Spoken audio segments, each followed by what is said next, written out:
Feelings are still very raw, difficult to talk about, and as Seattle Rabbi Daniel Weiner told me, the pain runs deep.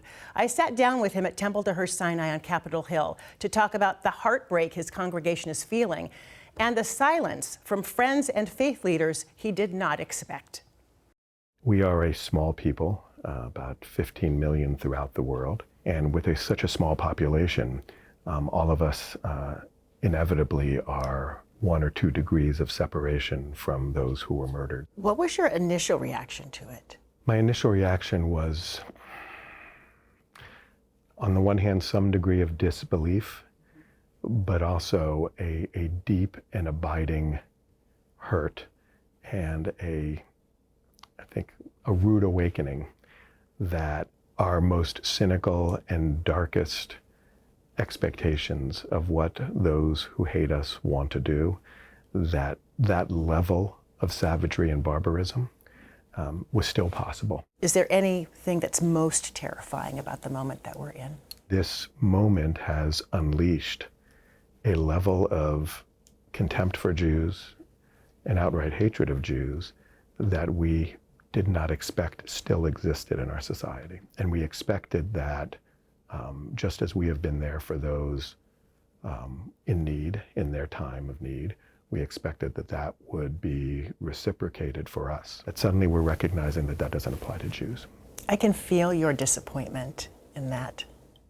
And sadness. There's just a profound pain and sadness that the mutating virus of anti-Semitism continues to metastasize and continues to sicken the hearts of those whom we looked at as friends and allies. Anti-Semitism since this horrific event is up 400%. More than 400%. How is anti-Semitism manifesting here in the Northwest with your congregation of some 5,000? What's heartbreaking to me is our children now are experiencing a different kind, but a level of anti-Semitism that our parents and our grandparents experienced. I'm hearing from people that they're afraid to wear their Stars of David. They're afraid to wear yarmulkes if that's what they do on a regular basis. That is the ultimate goal of terrorism and anti-Semitism, is to deny us the practice of our faith and a sense of comfort in our homes and in our communities. There are a lot of people struggling with what is happening in Gaza, with the displacement of tens of thousands of people. As you know, more than 11,000 people now have died in Gaza. And when people look at proportion, how do you explain to them a ceasefire is not possible? I understand that it is good intention, if not muddled good intention, to say that there needs to be a cessation to the death and destruction that's happening. I get that. But I think it's far more complicated than that.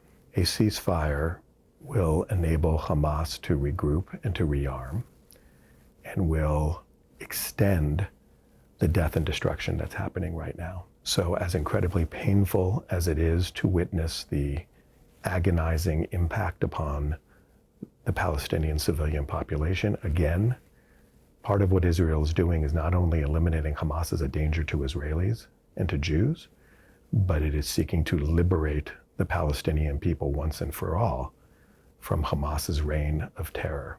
Do you view support of the Palestinians and criticism of Israel as anti-Semitism?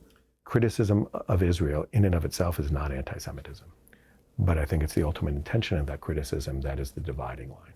If your criticism of Israel is with the intention of denying the Jewish people a right to sovereignty and security, and to profess the ultimate goal and desire to eradicate the state of Israel and to liquidate its Jewish population by any means necessary, that is anti-Semitism. Do you think everything that's happening right now is going to make peace between Palestinians and Jewish people, Israel, more elusive? I'm hoping that this will produce enough tumult and enough transformative, dramatic change, both amongst Israelis and amongst Palestinians and their supporters in the region, to perhaps reconfigure and reset the terms of the conversation ultimately, and that perhaps a recognition that the status quo is untenable will inspire enough courageous leadership on both sides